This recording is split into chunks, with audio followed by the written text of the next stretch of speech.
जी, मतलब कहाँ से ईवीएस में कहाँ से क्वेश्चंस आते हैं, कौन-कौन से चैप्टर्स हमारे लिए इम्पोर्टेंट हैं, पेडागोगी में हमें क्या करना है, क्या नहीं, किस चैप्टर से अगर हम फ्यू इयर्स प्रीवियस ईयर्स उठा के देखें, लाइक पिछले 10 सालों में जो क्वेश्चंस पूछे गए हैं 2011 से 21-22 तक, वो कौन से टॉपिक से कौन-कौन से क्वेश्चंस आए हैं, वो प्रॉपर टॉपिक के साथ हम आगे कंटिन्यू करेंगे। टॉपिक वाइज पढ़ेंगे, फिर टॉपिक के देखेंगे किस-किस वे में उन्होंने क्वेश्चंस पूछा है। उस तरीके से हम अपनी रेगुलर क्लासेस को कंटिन्यू करेंगे। ठीक है। अब सबसे पहले अगर हम बात करें तो ईवीएस में आपको पता होगा कि ईवीएस जो है उसमें 5 कॉन्सेप्ट होते हैं बेसिकली। 5 कॉन्सेप्ट क्या, जिसमें कि सबसे पहला आ जाता है हमारा फैमिली एंड फ्रेंड्स। ठीक है। फैमिली एंड फ्रेंड्स में जब जब आप देखेंगे तो फैमिली एंड फ्रेंड्स एक टॉपिक है बेसिकली ईवीएस में जो पढ़ाया जाता है। एक सेकेंड, मुस्कान। वो इन 6 चैप्टर्स में आते हैं बच्चों के। फैमिली एंड फ्रेंड्स हो गया, फूड हो गया, जो हम खाते हैं वो सब आता है। ठीक है। एक second.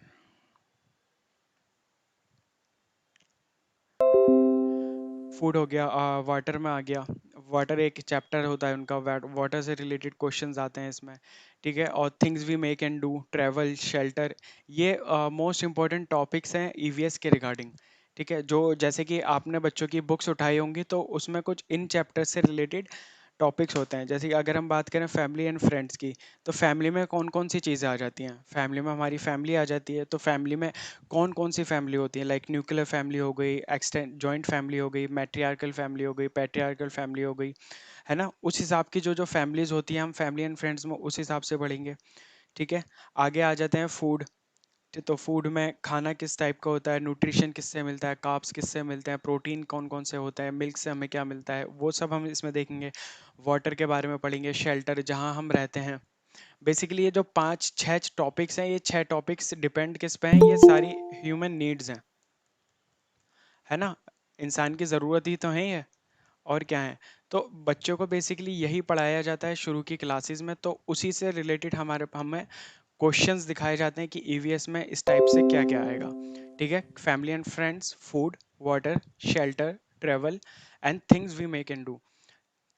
Things we make and do में क्या क्या आ जाएगा, जैसे कि कुछ चीज़ें होते हैं जो हम बनाते हैं, कुछ काम करते हैं, कोई लाइक कहीं से आप अगर पश्मीना शॉल के बारे में पढ़ेंगे तो उसके बारे में डिटेल में आपको पता होना चाहिए कहाँ से बनती है, कितना टाइम लगता है उसकी, लाइक कितनी वार्म होती है वो, कितना सर्दियों में कितना टाइम लगता है, और कहाँ से बनती है, कौन सी वूल से बनती है, किस शिप की वूल से बनती है, कहाँ पे है, ये सारी चीज़ें आती हैं। और ट्रैवल में की अगर हम बात करेंगे तो ट्रैवल में हमसे देखेंगे कि जो क्वेश्चंस वो हमसे ट्रैवल से रिलेटेड पूछता है, लाइक ट्रैवल में वो कैसे पूछेगा। लाइक अगर ट्रेन के टिकट से क्वेश्चंस देखे गए कि ट्रेन के टिकट्स के बारे में वो आज से पहले पूछते आ रहे हैं। ट्रेन के टिकट से पूछेंगे कि मतलब आपको यहाँ जाना है, आप वहाँ से वहाँ ट्रैवल करते हैं तो क्या होगा, कैसे होगा। और ऐसे कुछ क्वेश्चंस आते हैं डायरेक्शन से रिलेटेड, लाइक आपको अगर इंडिया मैप दे दिया जाए, इंडिया मैप वो आपको देगा नहीं, बस आपसे क्वेश्चन पूछेगा कि लास्ट में बताइए सबसे टॉप मोस्ट पे कौन सी कौन कौन सी मतलब कौन सी स्टेट आ जाती है, 7 सिस्टर्स में कौन कौन सी स्टेट्स आ जाती हैं। ठीक है। और अगर ऐसे क्वेश्चंस पूछता है कि आप कर्नाटका से मुंबई जा रहे हैं, कर्नाटका से मुंबई जा रहे हैं, और कर्नाटक से मुंबई जाने के बाद अगर आपको फिर वहां से आसाम जाना है, आसाम जाना है या तमिलनाडु जाना है, तो तमिलनाडु मुंबई से किस डायरेक्शन में पड़ेगा। तो इस तरीके के क्वेश्चंस आते हैं। तो आगे जब हम करेंगे तो हम ये भी देखेंगे कि मैप को किस तरीके से, कैसी ट्रिक से याद करा जा सकता है जिससे हमें सारी यूनियन टेरिटरीज की लोकेशन पता हो जाए, और सारी हमें वो भी याद हो जाए, स्टेट्स की लोकेशंस भी पता लग जाए कि कौन सा किस साइड पे हम, ताकि मैप में भी आसानी से फिल कर सकें बिना बिना दिक्कत के। फैमिली एंड फ्रेंड्स में वही सब आ जाता है कि हमारे रिलेशनशिप्स कैसे हैं आपस में, सोसाइटी में, वर्क एंड प्ले, लाइक हम क्या काम करते हैं और कैसे कैसे कैसे क्या चीज़ें खेलते हैं, क्या करते हैं, क्या नहीं। एनिमल्स के बारे में आता है, एनिमल्स में रेप्टाइल्स कौन है, ये इन सब के बारे में आता है, कौन सा एनिमल सबसे ज़्यादा सोता है, कौन क्या खाता है, किसकी लाइफ कितनी है। प्लांट्स के बारे में आ जाता है, प्लांट्स में हर्बीवोरस प्लांट्स होते हैं, एक एक वैसे प्लांट्स होते हैं जो जिनको आ, नरभक्षी बोला जाता है। ठीक है। वो बेसिकली वो एनिमल्स को खाते हैं, रेट्स वगैरह को खा लेते हैं। ठीक है। एक चैप्टर आता है हमारा फूड। फूड से रिलेटेड आप बच्चों की ईवीएस की बुक उठाएंगे फर्स्ट टू फिफ्थ की, तो फूड भी आता है। ठीक है। तो फूड में क्या होता है, फूड में लाइक आपको टेस्टिंग के बारे में बताया जाएगा कि मतलब हमारे जो टंग होती है उसमें, हाँ जी। सॉरी।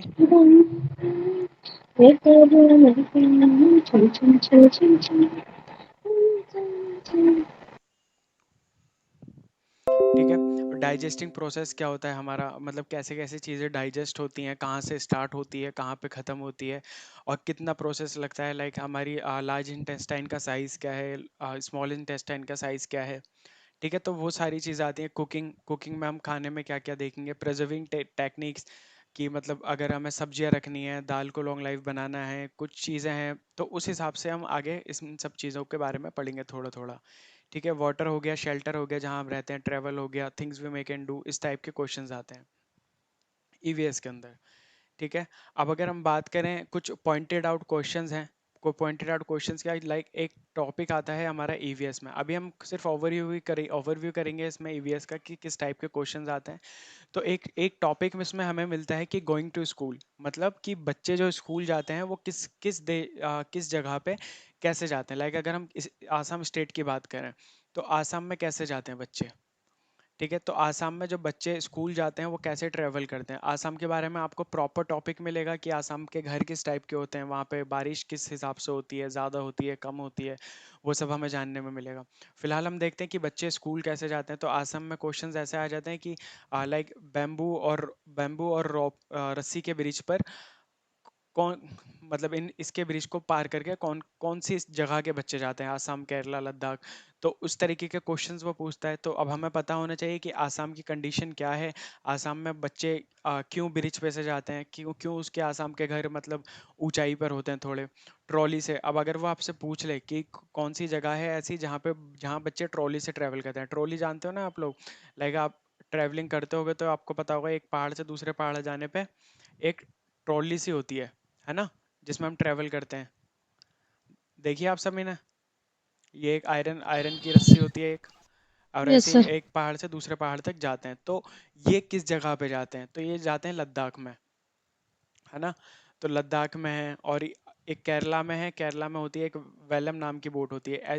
इसके वेलम से बहुत बार क्वेश्चंस पूछा गया है पहले भी, कि वेलम बोट कहाँ पाई जाती है, इसकी खासियत क्या है, इसके बारे में क्या। ये एक छोटी सी एक वुडन बोट होती है, केरला में पाई जाती है।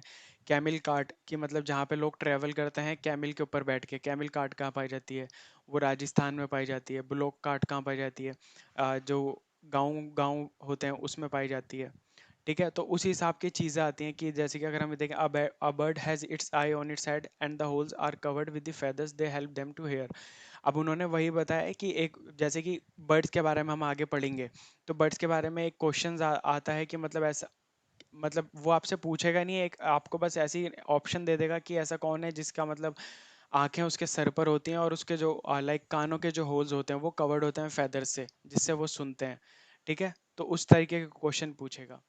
ठीक है, अब लिजर्ड की अगर बात करें, तो लिजर्ड में भी हमारे वही सिमिलरिटी होती है जो कि बर्ड्स में होती है। उसके आंखों के जो, वो कानों के जो होल्स होते हैं वो उसके हिडन होते हैं। ठीक है, अब ऐसे ही सेम क्रोकोडाइल के बारे में, बेसिकली इनके प्रॉपर प्रॉपर टॉपिक्स मिलेंगे आपको आगे जाओगे तो।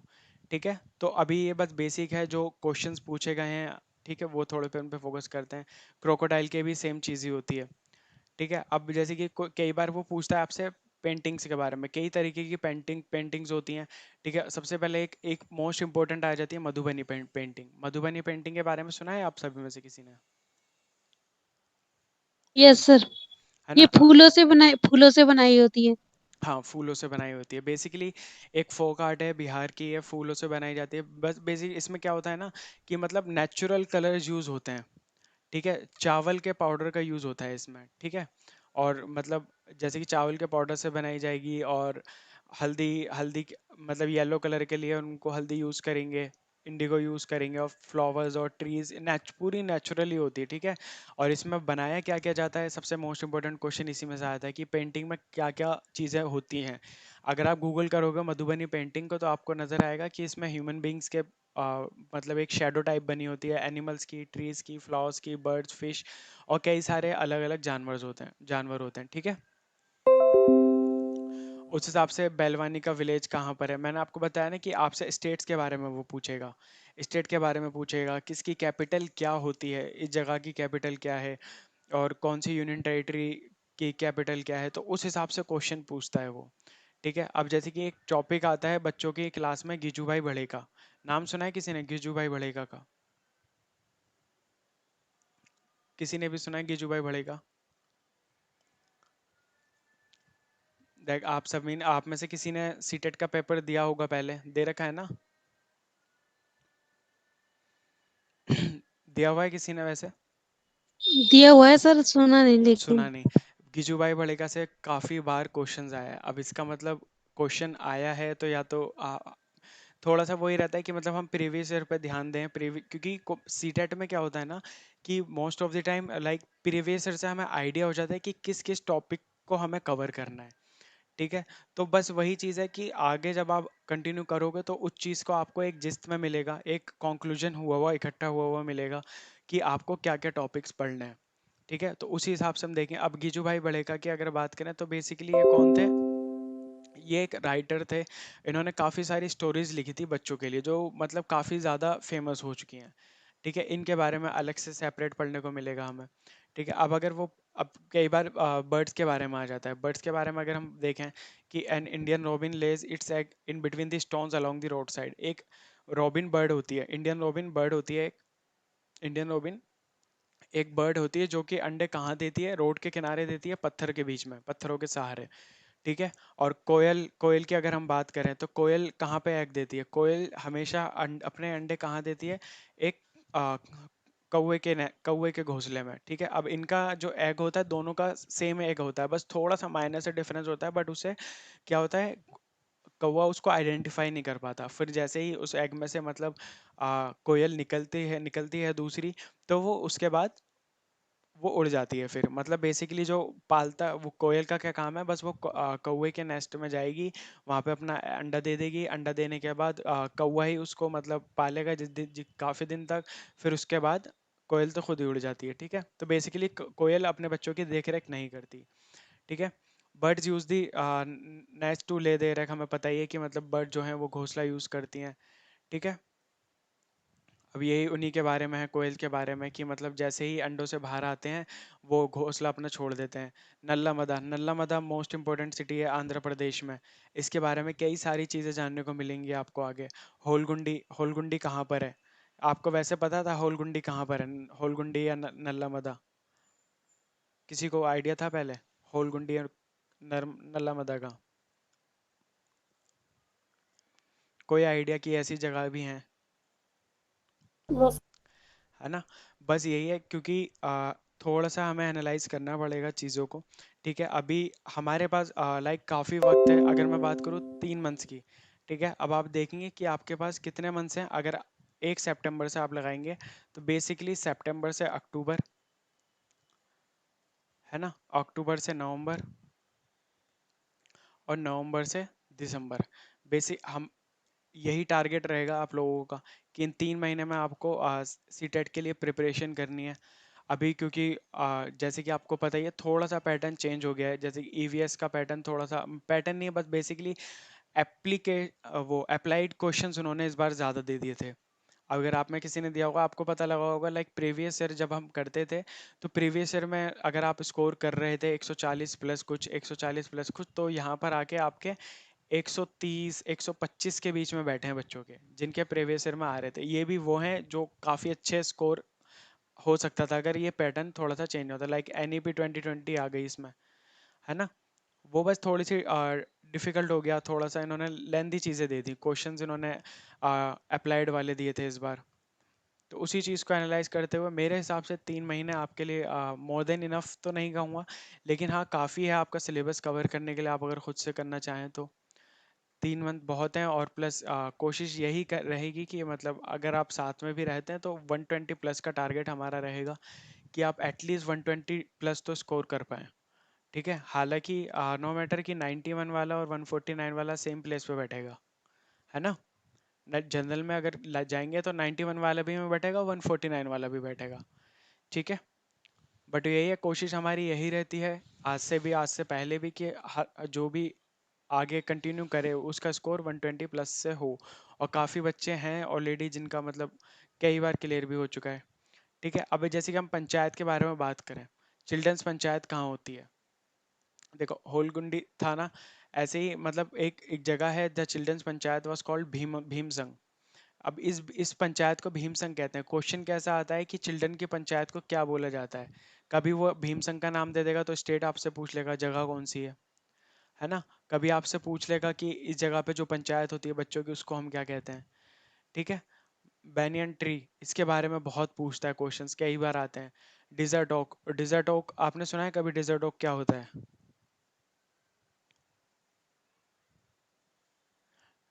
डिजर्ट ओक पेड़ है, कहाँ पे पाया जाता है, आइडिया कोई। बेसिकली डिजर्ट ओक जो होता है वो पाया जाता है ऑस्ट्रेलिया में।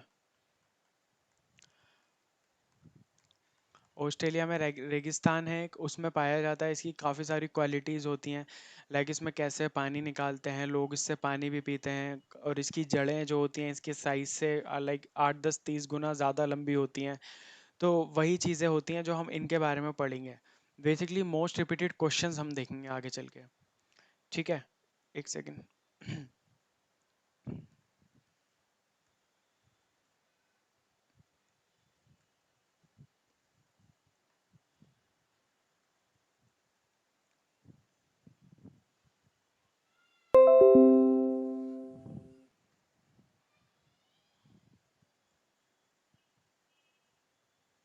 अब देखिए, अब जैसे कि आपको दिख रहा होगा, डिस्प्ले विजिबल सर। है ना। अब जैसे कि बर्ड्स के बारे में क्वेश्चंस आते हैं, इसमें से क्वेश्चन किस टाइप के आते हैं। अब जैसे कि आपको वो एनसीईआरटी अगर आप पढ़ेंगे तो आपको 3 से 4 5 बुक, 3 बुकें तो पढ़नी पड़ेंगी, थर्ड फोर्थ फिफ्थ की, क्योंकि उसमें से ही वो क्वेश्चंस देता है। ठीक है। अब जब हम करेंगे तो इस हिसाब से देखेंगे। अब जो मेन मेन टॉपिक हैं वो जैसे कि बर्ड से क्वेश्चंस कई बार आते हैं इसमें। बर्ड से क्वेश्चन कई बार आता है। क्वेश्चन किस टाइप के आते हैं, जैसे कि इसने आपको बता दिया there are 5 senses in animals. ठीक है, ऑन द अर्थ। एनिमल्स के अंदर 5 सेंसेस होता है। अब हम भी तो एनिमल्स में ही आते हैं, पता है ना, हम एनिमल्स की कैटेगरी में गिने जाते हैं। अब ये आंखें, कान, नाक, टंग और स्किन, हमारे ये 5 सेंसेस होते हैं। ठीक है। अब जो कुछ स्पेशल कैटेगरी होती है, जैसे काइट्स हो गई, ईगल्स हो गई, वल्चर हो गई, बाज, सील और गिद्ध, ये तो 3 पक्षी हैं। ठीक है। ये और ये बेसिकली एक हमारी जो नज़र है, हमारी नज़र से 4 गुना ज़्यादा तेज, ज्यादा देख सकते हैं ये लोग, ये 3 पक्षी। ठीक है। तो अब इनका क्या काम आ जाता है, क्वेश्चन आ जाता है कि कौन कौन से ऐसे जानवर, पक्षी हैं जो ज्यादा देख सकते हैं। कभी उसने काइट्स दे दिया, कभी ईगल्स के साथ उसने ऑल ऑल दे दिया, कभी कुछ और दे दिया, पैरट दे दिया। तो वो हमें पता होना चाहिए कि हाँ, चील होती है, बाज होता है और गिद्ध होता है। इन 3 के बारे में पता होना चाहिए। ठीक है। अब जैसे कि birds can see at different direction at time because they have eyes on the left and right of the face। अब ये क्या कह रहा है कि मतलब एक जो बर्ड होती है, बर्ड मतलब बर्ड जो होती है वो दोनों साइड देख सकती है। अब आप देख रहे होंगे ना, एक आंख तो इनकी इस साइड होती है और एक आंख इनकी राइट साइड होती है, तो जाहिर सी बात है ये 2 डायरेक्शन में एक साथ देख सकते हैं ना। ठीक है। Nocturnal animal can see white and black colour. Nocturnal animals क्या होते हैं, पता है किसी को नॉकटर्नल एनिमल्स।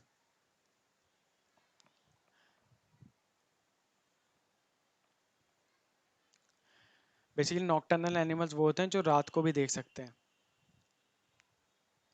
रात को कौन सा एनिमल देख सकता है। हम्म। ठीक है। Sir owl. हाँ, आउल देखता आउल। है। ठीक है। बेसिकली इनको हम हिंदी में क्या कहते हैं, नॉकटर्नल को निशाचर बोलते हैं शायद हिंदी में, है ना।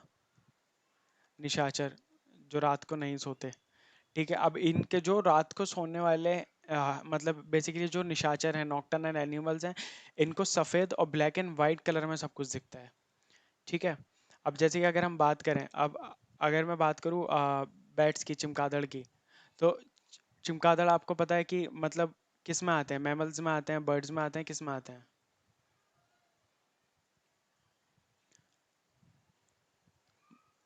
मैमल्स जानते हैं आप, मैमल्स कौन होते हैं। मैमल्स,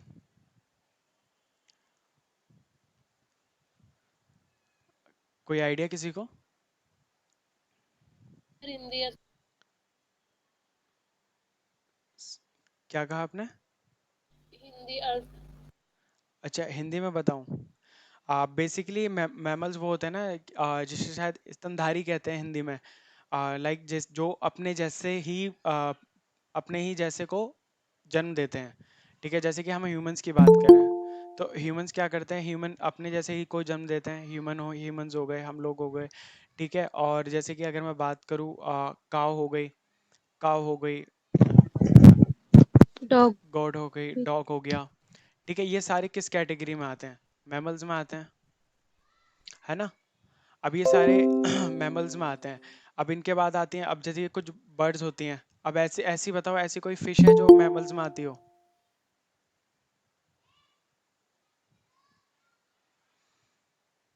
अब फिशेस तो फिश क्या करती हैं?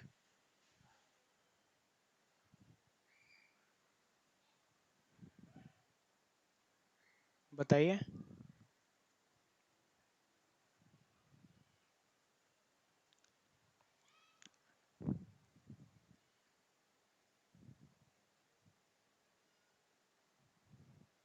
देखिए,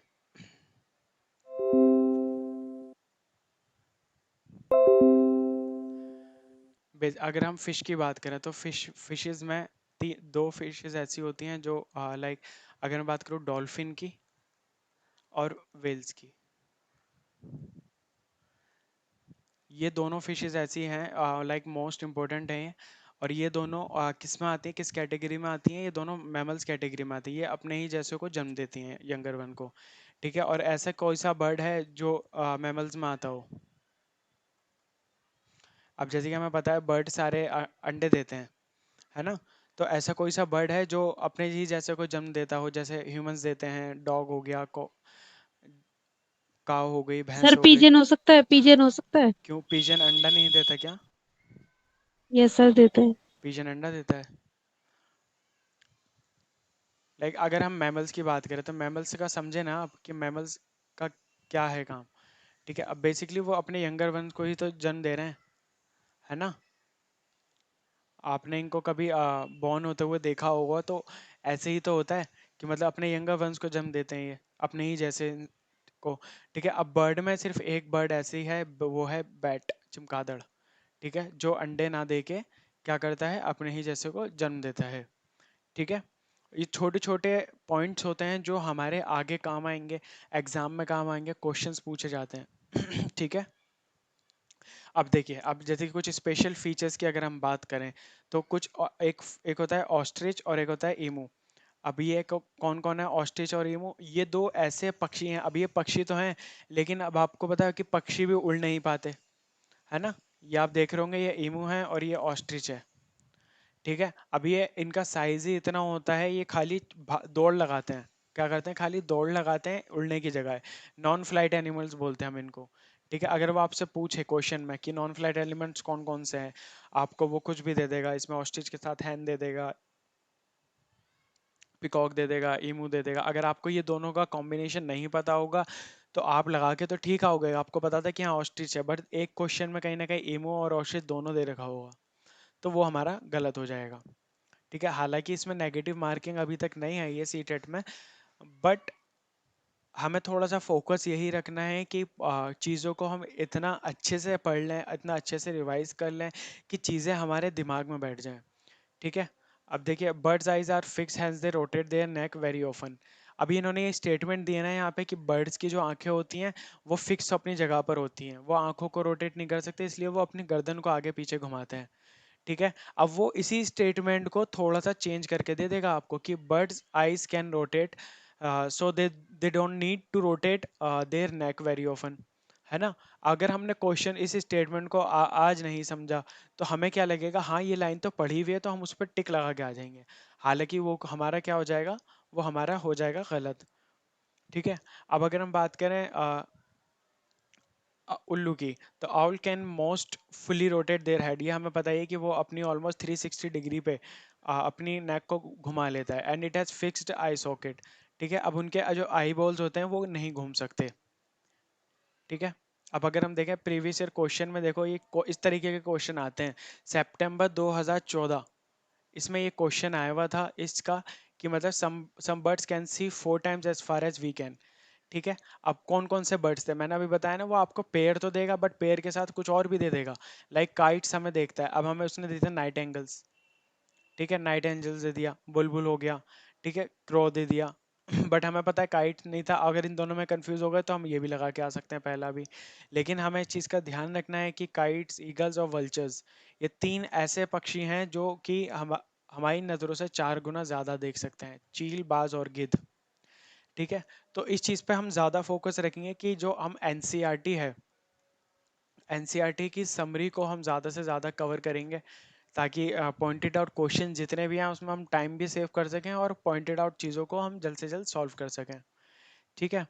अब देखिए, ये देखिए सितंबर 2014 में ये क्वेश्चन आया था। सेम क्वेश्चन किस में आया, बर्ड के चैप्टर से ही 2014 में एक क्वेश्चन आया कि अब जो नॉक्टर्नल एनिमल्स होते हैं जिसके बारे में अभी हमने पढ़ा, जो रातों को जागते हैं, वो किस रंग में देख सकते हैं। अभी हमने क्या पढ़ा था, किस रंग में देख सकते हैं ऊपर रात को जागने वाले nocturnal animals? Black and white. Black and black and white white. में, वेरी गुड। अब वो देख सकते हैं ब्लैक एंड व्हाइट कलर में। ठीक है, तो इस लिहाज से हम देखेंगे चीजें को। अब देखिए, वही क्वेश्चन रिपीट हुआ जुलाई 2019 में, है ना? जुलाई 2019 में फिर से वो रिपीट हुआ। अब बस क्वेश्चन की पैटर्न चेंज होता है बट पूछता वही चीज है वो। It is believe that the animals that are awake at night can see objects only in orange, red, black, white, green, yellow, violet and blue. ठीक है, तो उसका क्या होगा, ब्लैक एंड वाइट। क्लियर है? देखिए, नवंबर 2012 में अगेन इसी टॉपिक से क्वेश्चन आया। अभी हमने सिर्फ एक टॉपिक पढ़ा ना, बर्ड। अभी आपने कितना कितना लंबा चौड़ा पैराग्राफ पढ़ा, बताइए? कोई लंबा चौड़ा पैराग्राफ पढ़ा हमने? बस एक एक छोटा सा पैराग्राफ था, 4-5 पॉइंट्स पढ़े, उससे देखिए कितने क्वेश्चन निकल रहे हैं, है ना? अभी उस सब चीजों में कवर हो गया ना ये सब। Which one of the following birds can rotate is their neck backward to a large large extent? निम्नलिखित पक्षियों में से कौन सा काफी हद तक अपनी गर्दन को पीछे तक घुमा सकता है? कौन था? आउल था, है ना? अब देखिए, अब जैसे कि अगर हम बात करें, आपने कहानी सुनी होगी स्पेशल फीचर्स ऑफ एनिमल की, बगुला और भैंस की। सुनिए कहानी, बचपन में पढ़ी होगी आपने, यस सर। है ना? अब देखो इसमें क्या होता था, अगर हम इनकी बात करें, अ, इनकी बात करें तो बेसिकली क्या एग्रेट क्या करता था कि जो वो बफेलो की जो पीठ पे बैठता था ना, तो जो उनकी पीठ पे जो पैरासाइट्स होते थे, लाइक छोटे छोटे कीड़े से होते थे, तो उनको वो खाया करता था। ठीक है, तो उनको वो खाया करता था, तो इसलिए वो उसके उसकी पीठ पे बैठा करता था बफेलो की। तो इसीलिए उसी से कहानी से ये बन गया कि मतलब इन दोनों में एक सिम्बायोटिक रिलेशनशिप है, जो कि मतलब बेसिकली एक फ्रेंडशिप के तौर पे देखा गया, सहजीवी संबंध। ठीक है, तो अब अगर क्वेश्चन आ जाए कि ऐसे कौन है जिनमें मतलब एक एक इस तरीके से रिलेशन देखा गया है, तो वो कौन सा है? एग्रेट बर्ड एंड बफेलो, यानी कि बगुला और भैंस। ठीक है,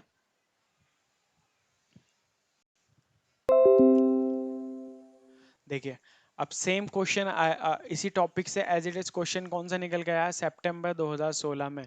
ये क्वेश्चन निकल कर आया था कि an egret sits on buffalo because, अब उसने रीजन पूछ लिया, क्यों क्यों बैठता है बगुला भैंस पर। अभी हमने क्या पढ़ा था, बताएं क्या पढ़ा था हमने? बगुला मनोरंजन के लिए भैंस पे बैठता है, भैंस बगुले के एक स्थान से दूसरे तक ले आता है, बगुला भैंस को डराना चाहता है, या बगुला तथा भैंस में सहजीवी का संबंध है। डी पढ़ा ना हमने, एज इट इज जो ऊपर पढ़ा एज इट इज क्वेश्चन निकल कर आया सितंबर 2016 में।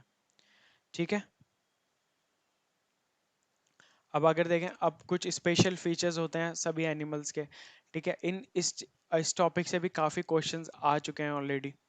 अब इस टॉपिक से किस तरीके के क्वेश्चंस आते हैं कि रेप्टाइल्स, जानते हैं रेप्टाइल्स कौन किसे कहते हैं हम, रेप्टाइल्स?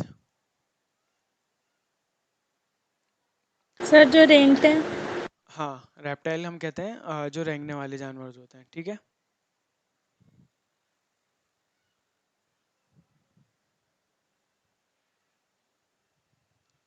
एक सेकंड। हम्म, अब देखिए, अब इसके बारे में अगर हम देखें तो क्या है, रेप्टाइल्स क्या होते हैं? Reptiles such as snakes hears from hear from the vibration coming out on a surface और लैंड।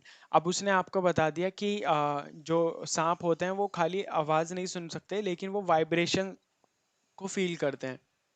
ठीक है। अब धरती धरती का कंपन सुनते हैं वो हाँ, सर। धरती का कंपन सुनते हैं बेसिकली। अब जैसे कि कोई उनके पास जा रहा है, उनके कान नहीं होते, है ना, एक्सटर्नल एयर नहीं होते, तो बेसिकली जो सरफेस से जो जो कंपन निकलती है ना, वाइब्रेशन जो निकलती है धरती से, तो उससे अपनी मूवमेंट को करते हैं। ठीक है, तो खाली वो वाइब्रेशन को फील करते हैं।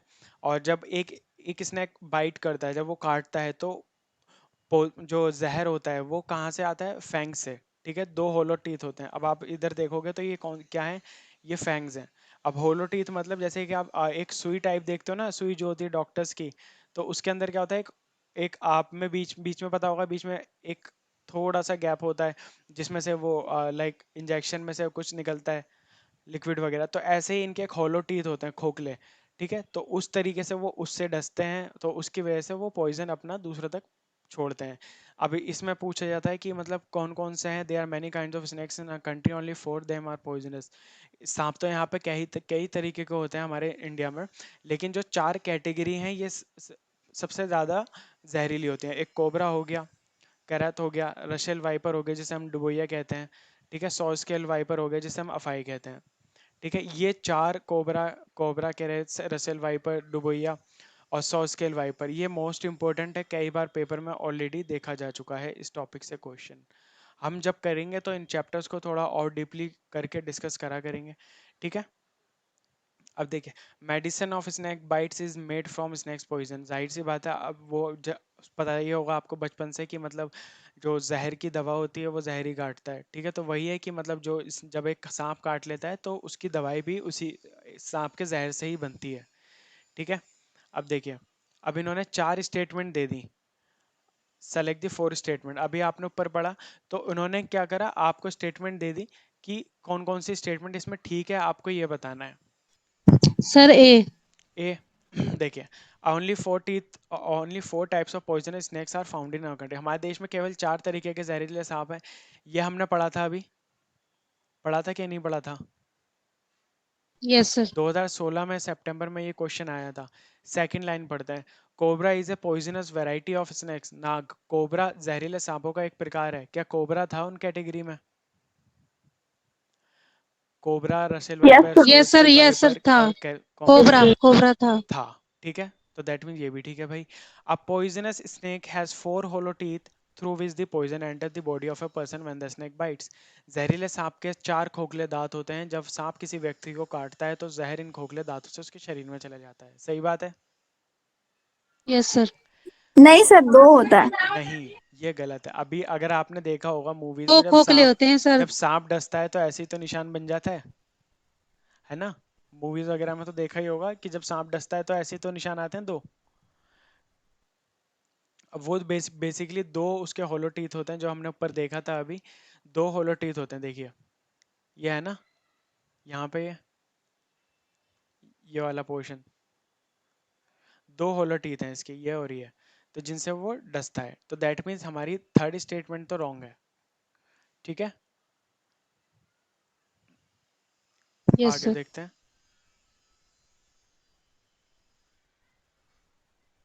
अब देखिए, अगला आ गया कि medicine for snake bite is made from snakes poison. सांप के काटे के दवाई की सांप के जहर से ही बनाई जाती है। सही बात है।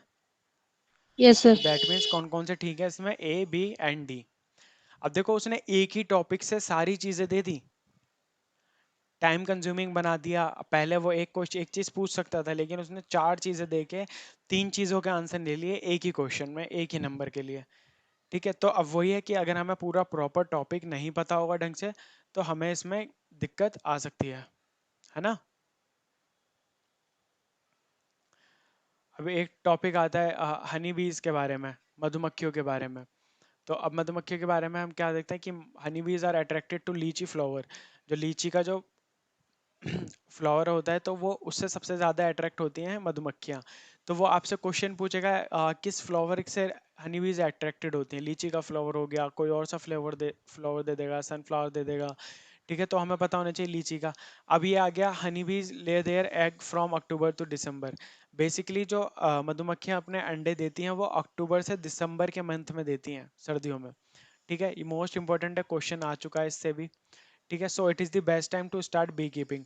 आपने देखा होगा कि जो शहद वगैरह निकालते हैं लोग, वो मधुमक्खियों को कब करते हैं, कब पालते हैं? वो अक्टूबर से दिसंबर के बीच में ही पालते हैं। ठीक है, every bee hive has one queen bee that lay eggs. Basically अब पूरे ही छत्ते में, ये पूरा छत्ता है ना, इतनी सारी मधुमक्खियां, बस इनमें एक क्वीन बी होगी, कोई सी एक क्वीन बी होगी, जैसे कि ये है, एक क्वीन भी है, तो इसने क्या करा, इसने अंडे दे दिए, बस ये अंडे देगी और बाकी सारी इसकी रखवाली करेंगे, इसकी रखवाली करने के बाद और कुछ काम नहीं करते। ठीक है, अब basically they collect nectar from flowers. वो बेसिकली हनी को जो शहद बनाते हैं वो क्या कलेक्ट करते हैं, फ्लावर्स के अंदर से नेक्टर कलेक्ट करते हैं। एक बेसिकली एक रसीला पदार्थ होता है फुल फ्लावर्स के अंदर, जैसे कि आपने देखा होगा, ये यहाँ पे आके कुछ ना कुछ निकाल रही है ना, कुछ सक कर रही है जो उसको, इसके नेक्टर को निकालती है यहाँ से। ठीक है, फिर जाके वो निकालते हैं। अब इसमें अगर हम आगे बढ़ें तो they collect nectar from the flowers for honey. The male bees have no special role as worker. Basically जो मेल बीज होती हैं, मतलब जो भी मेल मधुमक्खी होते हैं, उनका कुछ काम नहीं होता है इसमें इसमें ठीक है, आगे बढ़ते हैं। अब देखिए, अब अगर क्वेश्चन उसने क्या पूछा, इन द विलेज बिहार में any farmer do bee bee keeping. Bihar में एक गांव है जहाँ पे कई सारे लोग मधुमक्खी का पालन करते हैं और शहद को इकट्ठा करते हैं। तो इसका बेस्ट टाइम कौन सा होगा? अब अगर हमें नहीं पता होगा तो हम क्या लगाएंगे, जनवरी, मार्च, अप्रैल टू जून, जुलाई टू सितंबर। अभी हमने पढ़ा ना, कौन सा था? अक्टूबर से ऊपर से दिसंबर। अक्टूबर से दिसंबर। दिसंबर। तो बेसिकली अब इसका क्या आ गया, अक्टूबर टू दिसंबर आ गया। ठीक है, अक्टूबर टू दिसंबर, ये नवंबर का क्वेश्चन है हमारा। ठीक है, नवंबर 2012 में ये क्वेश्चन आ चुका है ऑलरेडी।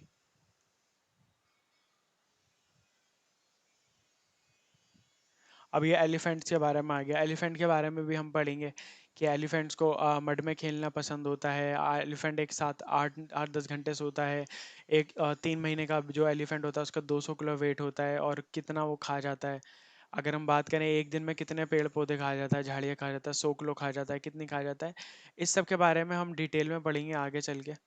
ठीक है, फिलहाल थोड़ा सा ये हमारी एनसीईआरटी की समरी थी। अब थोड़ा सा देख लेते हैं, अगर पेडागोजिकल एक्सपेक्ट पे हम जाएं तो पेडागोजिकल में, पेडालॉगी पेडागोगी में वो क्या क्या किस तरीके के क्वेश्चंस पूछता है, थोड़ा उस पर नजर डाल लेते हैं।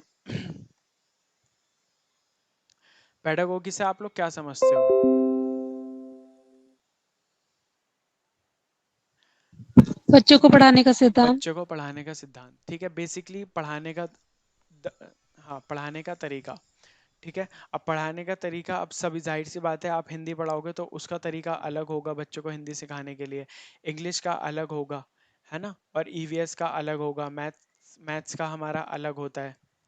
ठीक है, तो मैथ्स का अलग होगा। इन सब की पेडागोगी अलग अलग होगी, जाहिर सी बात है। बेसिकली अगर हम सीडीपी में देखें तो कुछ साइकोलॉजिकल एस्पेक्ट्स तो हमारे कंबाइन मिल जाएंगे सब में, बट इनका तरीका अलग होगा। जैसे कि हम इंग्लिश की बात करें, कुछ मैक्सिम्स होते हैं, मेथड्स होते हैं, तरीके होते हैं। ईवीएस की अगर हम बात करें तो ईवीएस में वो पूछता है किस तरीके से पढ़ाया जाता है, लाइक मैथमेटिक्स से पढ़ाया जा सकती है ईवीएस के नहीं, हिंदी इंग्लिश से उनको ईवीएस पढ़ाई जा सकती है कि नहीं। मैथ्स में वो, लाइक मैथ्स में वो इंग्लिश पढ़ा सकते हैं, मैथ्स में इंग्लिश पढ़ा सकते हैं बच्चों को, बताओ। सर इंग्लिश मीडियम में तो मैथ पढ़ा सकते हैं। नहीं नहीं, मतलब मैथ्स में, वो इंग्लिश में पढ़ाने की बात नहीं कर रहा मैं। जैसे कि मैथ्स है, तो मैथ्स में आप इनको अल्फ़ाबेट, इंग्लिश में हम अल्फ़ाबेट सिखाते हैं ना बच्चों को, तो क्या मैथ्स में हम अल्फ़ाबेट सिखा सकते हैं इनको? No sir. एक सेकंड, कौन है? ठीक है, तो इसी हिसाब से हम देखेंगे आगे और जब भी कंटिन्यू करेंगे। अब फिलहाल पेडागोगिकल को पॉइंट्स को हम कुछ देख लेते हैं। अब पेडागोगी क्या होती है, लाइक कुछ कायदे होते हैं, कुछ नियम होते हैं जो गवर्नमेंट ने अलाउ कर रखे हैं, कुछ ना कुछ सूटेबिलिटी होती है, कई चीज़ों से पास होके ये मेथड्स आते हैं। अगर हम बात करें कि an attempt has been made by NCERT to develop a deep and interrelated understanding of each theme। आपने देखा ना, ये 6 थीम जो अभी हमने बताई थी, 6 थीम कौन कौन सी थी हमारी? Friends and family, relationships, water, travel, things we make and do, shelter, है ना? ये सारी चीज़ें थी, ये सारी चीज़ें जो डिसाइड करी हैं वो एनसीईआरटी ने ही डिसाइड करी हैं, और एक इंटर रिलेटेड अंडरस्टैंडिंग है हर थीम के अंदर। ठीक है, इंटर रिलेटेड क्यों है? इंटर रिलेटेड इसलिए ताकि बच्चा जब ईवीएस पढ़े ना, इन्वायरमेंटल स्टडी पढ़े, तो उसको खाली किताबी ज्ञान ना दिया जाए, उसको खाली बुकिश नॉलेज ना दी जाए, उसको अपने सराउंड के बारे में पता होना चाहिए। लाइक अगर वो स्कूल से, घर से बाहर निकले, उसको देखेगा कि हाँ कोई कारपेंटर है जो वुड का काम कर रहा है, उसको ईवीएस इस तरीके से पढ़ानी है, इस तरीके से ईवीएस में उसको चीज़ें सिखानी है। लाइक अगर वो कुछ कल्चर देख रहा है, कुछ रिलीजन, किसी रिलीजन का देख रहा है, कोई लाइक कुछ बच्चे दिवाली मना रहे हैं, कुछ बच्चे ईद मना रहे हैं, ठीक है, तो वो देख रहा है तो उसको उस कल्चर का पता होना चाहिए, उसको उस रिलीजन का पता होना चाहिए कि हाँ ये ईद अपने मना। वातावरण के बारे में हाँ, पता होना चाहिए। बेसिकली सारी चीज़ें पता होनी चाहिए, बाहर के बारे में भी पता हो। ईवीएस का मतलब ही यही है कि बच्चा अंडरस्टैंडेबल बन जाए अपनी सोसाइटी के बारे में, अपने कल्चर के बारे में, है ना? तो वही चीज़ है कि अपने झोरी जोग्राफिकल लोकेशंस उसको पता हो जाए, है ना? जेंडर के बारे में उसको पता लग जाए, duty classes, culture, language, geographical location, इन सब के बारे में उनको हमें अवगत करना है। यही चीज़ हमें सिखानी होती है ईवीएस में बच्चों को। ठीक है, each theme begins with the key questions in a language suitable for children. आप बच्चों की बुक उठा के देखेंगे तो आप पाएंगे कि वो एक तो वो बहुत ही ज़्यादा कलरफुल होती है, पिक्टोरियल फॉर्म में होती है। पिक्टोरियल फॉर्म समझते हैं आप? पिक्टोरियल क्या होता है?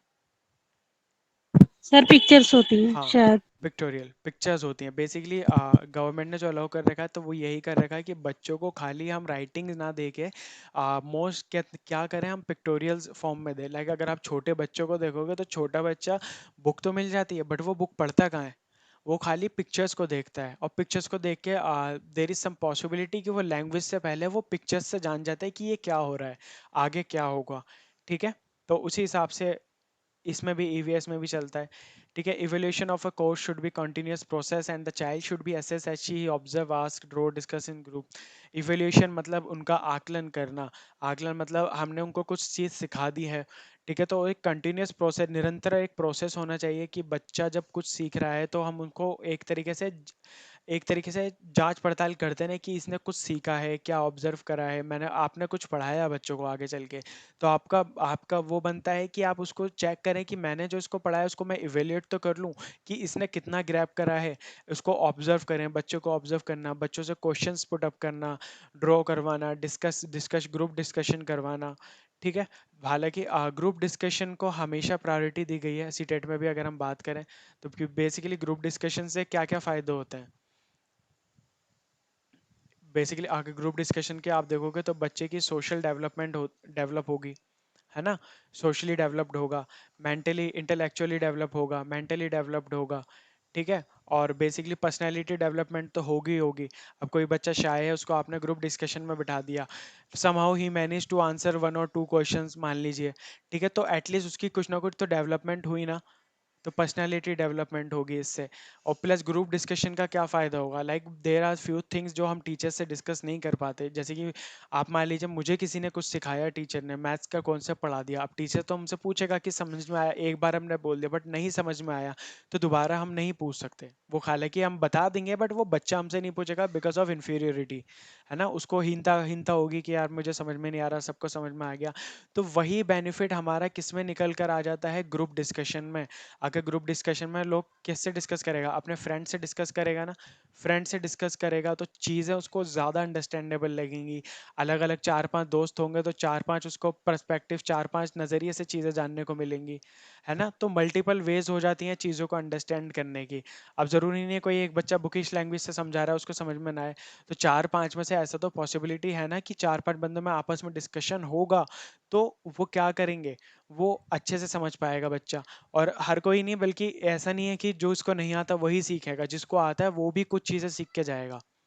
ठीक है, अब एनसीएफ की रिकमेंडेशंस आ जाती हैं ईवीएस को लेकर। एनसीएफ क्या होता है, फुल फॉर्म क्या होता है, पता है किसी को? हाँ, नेशनल नेशनल करिकुलम फ्रेमवर्क। हाँ जी, नेशनल करिकुलम फ्रेमवर्क। अब अगर हम इसके हिसाब से चलेंगे, इसके हिसाब से देखेंगे तो इसमें क्या रिकमेंड करा गया है हमें कि children's life at school must be link to their life outside the school. अभी जैसे कि हमने ऊपर देखा, तो बच्चे की जो लाइफ है वो कैसे लिंक्ड हो, वो उसकी आउटसाइड द लाइफ से लिंक्ड हो। ठीक है, ताकि उसका जो गैप है बिटवीन स्कूल, उसके मतलब उसको जैसा कि वातावरण मिले स्कूल में वो वैसा ही मिले जैसा उसको घर में मिलता है, उसकी सोसाइटी में मिलता है। अब मान लीजिए आप बच्चों को पढ़ाए जा रहे हैं, कुछ नहीं हो रहा, आप उसको डांट रहे हैं, आप उसके साथ प्यार से बात तो करें, आप उसको समझे तो सही, उसको उसके साथ बच्चों को खिलाए तो सही, मतलब एक तरीके से उसको ऐसा एटमॉस्फेयर देना है। बच्चे स्कूल क्यों नहीं आते? पहले बच्चे होते थे कि बच्चे स्कूल नहीं जाते, क्यों नहीं जाते थे? कि टीचर मारेंगे, पढ़ाई से डर लगता है, डांट डांट पड़ेगी, घर में उनको डांट नहीं पड़ती, कम्युनिटी में क्यों खेलते रहते हैं, क्योंकि दोस्त हैं, कोई कुछ बोलता नहीं है। तो वही चीज़ को ध्यान रखते हुए अब वो वही लाया गया था कि अब बच्चों की पिटाई नहीं होगी, बच्चों को कोई हाथ नहीं उठाएगा, किसी भी तरीके की पनिशमेंट नहीं दी जाएगी, ताकि उसको माहौल को ऐसा बनाया जाए कि बच्चा घर की जगह स्कूल में आए। अब आपने अगर वो नेशनल एजुकेशन पॉलिसी के बारे में पढ़ा होगा तो उसमें क्या आया है? उसमें यही चीज़ें तो आई हैं कि बच्चे को 2-3 साल तक तो उसका थर्ड क्लास तक कोई एग्जाम नहीं होगा, बच्चे को खिलाया जाएगा, बच्चे से ड्राइंग्स बनाई जाएंगी, मॉडलिंग कराएगा, मतलब क्लेज वगैरह की मॉडल्स बनाएगा, सब कुछ उसको प्रॉपर खेलने के लिए बुलाया जाएगा, उसको सिर्फ खेलते में पढ़ाना है। 3-4-5 साल तक उसका कोई एग्जाम नहीं होगा, एक भी, उसको बस प्रमोट कर दिया जाएगा, सिर्फ वो खेलेगा सीखेगा बस। अब कोई बुकिश पढ़ाई नहीं होगी, कोई प्रैक्टिकल नहीं होगा, बस उसको खेलना है आके, ताकि जो डिस्टेंस है ना, जो डर है बच्चों के मन में, वो सारा डर खत्म हो जाए। ठीक है।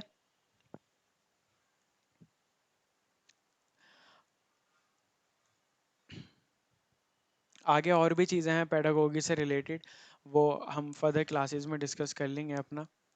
ठीक है।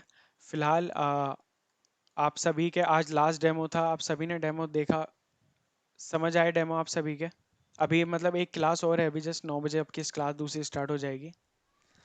डेमोज आपने देखे, आप सभी को डेमो कैसे लगे? कोई सजेशन टू इम्प्रूव? बेसिकली मैं वो पूछना चाहता हूँ, देर कोई सजेशन हो जो जिसे हम और बेहतर कर सकें। सर जो ये क्लास बैक टू बैक हो रही है ना, तो थोड़ा ब्रेक मिलना चाहिए। ब्रेक मिलना चाहिए, ठीक है, ब्रेक मिल जाएगा। 10 मिनट बहुत है। Yes sir. बेसिकली 2 घंटे की क्लासेस जो होती हैं, तो इसमें चलिए 2 घंटे का 10 मिनट का ब्रेक हो जाएगा। और कुछ आगे, और कोई suggestion so that we can improve more? कोई डाउट्स हो, कुछ पूछना हो तो आप पूछ सकते हैं अभी।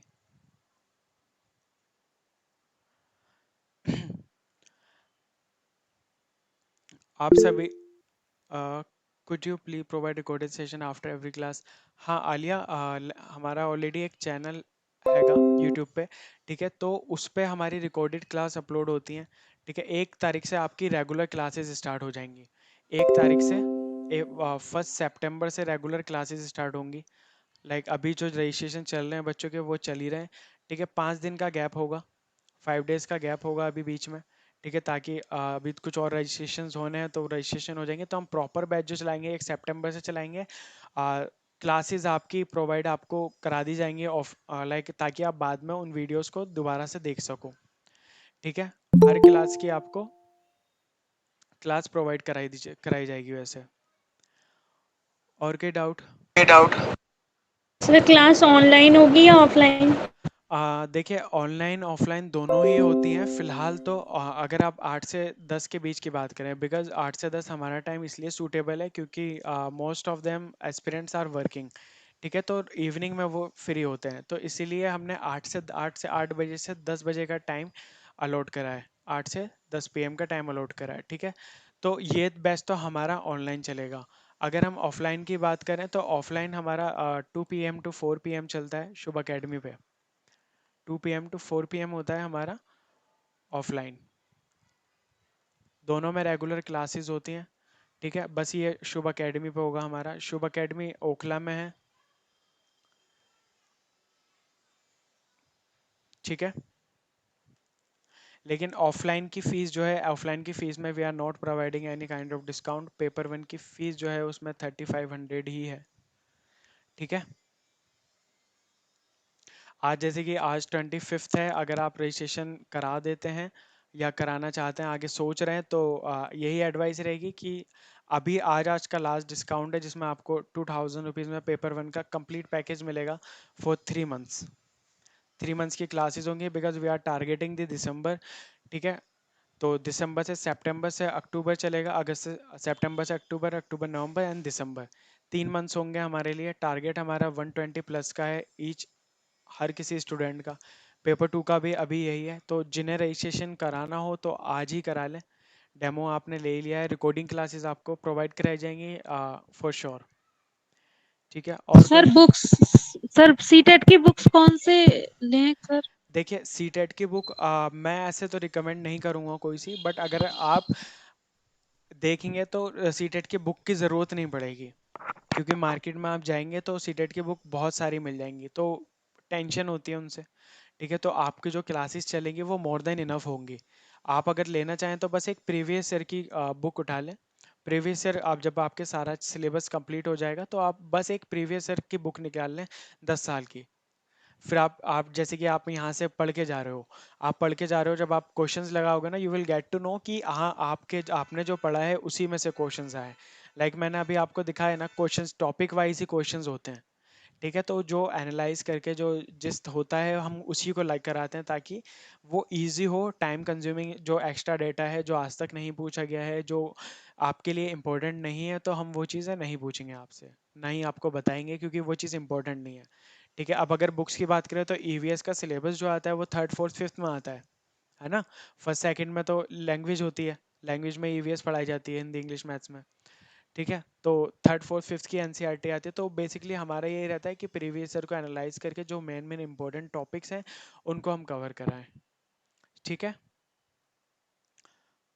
Okay sir. और कोई सजेशन देना चाहें आप में से कोई भी? अर्शी, सामिया, नसरीन, शमा, राफिया, अमीन, आफरीन, कोई सजेशन हो, डाउट हो, रिगार्डिंग कुछ सर क्वेरी हो? सर हिंदी हिंदी में बताइएगा आप ज्यादातर, मुझे हिंदी में ही आता है थोड़ा। हिंदी में ही आता है, हाँ। देखिए बाइलिंगुअल होगा। ठीक है, बाइलिंगुअल मतलब हिंदी में भी होगा और इंग्लिश में भी होगा ठीक है। ठीक है सर। हाँ, और कुछ? देखिए अब मैंने थोड़ा सा यही रहता है कि अगर अभी आप जुड़ते हैं तो ऐसा नहीं है कि हम आगे बैच कंप्लीट हुआ, हमारे जो गए हुए हैं, मोस्ट ऑफ देम काफ़ी बच्चे हैं जो शुभ अकेडमी से लग के सेटल्ड भी हुए हैं अभी। तो ऐसा नहीं है कि हम किसी से कांटेक्ट नहीं हो पाता। अभी भी जो कांटेक्ट में रहते हैं, गाइडेंस चाहिए होती है, काउंसलिंग चाहिए होती है। लाइक कई बार हम गाइडेंस एंड काउंसलिंग सेशंस आपने कराते हैं, आपके पास में भी तब भी लिंक आए होंगे। एक्सपर्ट जो आते हैं, कोई जामे की फैकल्टीज आती हैं, कोई सीजीएल इंस्पेक्टर वगैरह आते रहते हैं, तो उनके रिलेटेड थोड़ा सा ये रहता है कि आपको गाइडेंस रहती है, क्योंकि सीटेट करके भी काफ़ी सारी आपके सामने अपॉर्चुनिटीज़ आती हैं। ठीक है, तो आप किसी किस कई सारे फील्ड्स होते हैं जिसमें आप जा सकते हो। तो उस चीज़ के लिए प्रॉपर गाइडेंस का, इस काउंसलिंग के लिए आपको प्रॉपर सपोर्ट दिया जाएगा। बहरहाल ऐसा कुछ नहीं है कि मतलब आप रजिस्ट्रेशन कराएंगे तभी, बस आप जुड़े रहें। और कुछ डाउट्स हों, क्वारीज हों, तो आप कभी भी डाल सकते हैं इससे रिलेटेड। ठीक है, चलिए फिर आज के लिए इतना ही रखते हैं अपनी क्लास को। सर। हाँ जी। हेलो। जी बताएं। Sir paper one and paper two timing same रहता सर? पेपर 1 और पेपर 2 की टाइमिंग फिलहाल सेम ये रहेगी कि जो कॉमन सब्जेक्ट है वो सेम रहेगा, बट पेपर 2 की क्लासेस अलग से भी होंगी, जो अलग सब्जेक्ट होगा आपका। ठीक है, जो अच्छा। कॉमन सब्जेक्ट होगा वो कॉमन सब्जेक्ट की कॉमन क्लास होगी for paper 1 paper 2 both. But जो एक्स्ट्रा सब्जेक्ट होगा उसकी अलग से आपकी सेपरेट क्लासेस लगाई जाएंगी। ओके ठीक है, okay. But it will be possible only after the language and CDP registration. At same time? हाँ जी। लैंग्वेज एंड सीडीपी है same time I think sir. हाँ, लैंग्वेज और सीडी पे आपकी सेम टाइम रहेगी। ओके सर, थैंक ठीक है, और कोई डाउट किसी का? सर पेडागोजी भी तो कराएंगे ना आप सर? हाँ, ये पेडागोगी ही तो करा रहा था मैं अभी ईवीएस की आपको, अभी जो हमारी बात चल रही थी ये यस सर, यस सर। ये पेडागोगी ही है। ईवीएस की पेडागोगी होगी, साइकोलॉजी की पेडागोगी होगी, एनसीएफ हो गया, एनपी हो गया, आरटी हो गया, पॉलिसीज हो गई, रिकमेंडेशंस हो गई, कैसे चेंजेस हुए, वो सारी चीज़ें। अभी देखिए ये सारा हमारा क्या था, ये सारा हमारा एनसीईआरटी था जो ईवीएस में आएगा, बट ये पेडागोगी ही तो है। पेडागोगिकल पॉइंट्स में लिखा हुआ है ऊपर। ठीक है, तो उसी हिसाब से हम ठीक आगे है सर। चीज़ों को कंटिन्यू करेंगे। अपनी कोशिश यही रहेगी बेहतर से बेहतर कंटेंट आपको प्रोवाइड कराया जाए, प्रिसाइज नोट्स दिए जाएं, ताकि एक्स्ट्रा बर्डन के लिए नहीं हो। अब क्या होता है ना, हम थोड़ा सा एक मिथ बिठा लेते हैं कि लाइक अगर मान लीजिए फर्स्ट टाइम नहीं हुआ तो सेकंड टाइम में हम क्या करते हैं, नहीं इस बार एक्स्ट्रा एफर्ट्स डालने हैं, बुक्स पे बुक्स ले आएंगे, और बुक्स लाने का कुछ फायदा नहीं होता, टेंशन इकट्ठी हो जाती है अगर आपने बुक कंप्लीट नहीं करी। ठीक है, मैं अपना एक्सपीरियंस बता रहा हूँ, लाइक मैंने भी पहले सीटेट दे रखे हैं। ठीक है, तो सीटेट में बस वही रहता था कि वो टारगेट मेरा यही रहता था कि बुक्स ले आऊँ, बुक्स पढ़ दूँ, वो पढ़ दूँ, तो उससे नहीं हो पाता। लाइक स्मार्ट वर्क इज ज़रूरी है इसमें भी, अगर क्लियर करना है तो बुक्स तो आप ले आओ, कुछ चीज़ें होंगी कुछ चीज़ें नहीं होंगी, है ना। तो बेहतर ये रहता है, बुक से बेहतर आप खाली एक प्रीवियस ईयर की बुक लाएं। सीटेट के लिए मैं यही रिकमेंड करूंगा, प्रीवियस ईयर लगाएं, 10 साल के 12 साल के, वो ज़्यादा बेनिफिशियल रहता है हम लोग के लिए। ठीक है, उसमें अपना स्कोर चेक करें, स्कोर चेक करके देखें किस में कम आ रही है किस में नहीं आ रहा, उस हिसाब से। ठीक है, थैंक यू सर, अस्सलाम वालेकुम। ओके। अभी आपकी एक और हिंदी की क्लास होगी, आप 10 मिनट का गैप ले लें, लिंक यही रहेगा। ठीक है, okay thank you sir. Sir. Okay sir, अल्लाह हाफिज़। ओके, अल्लाह हाफिज़।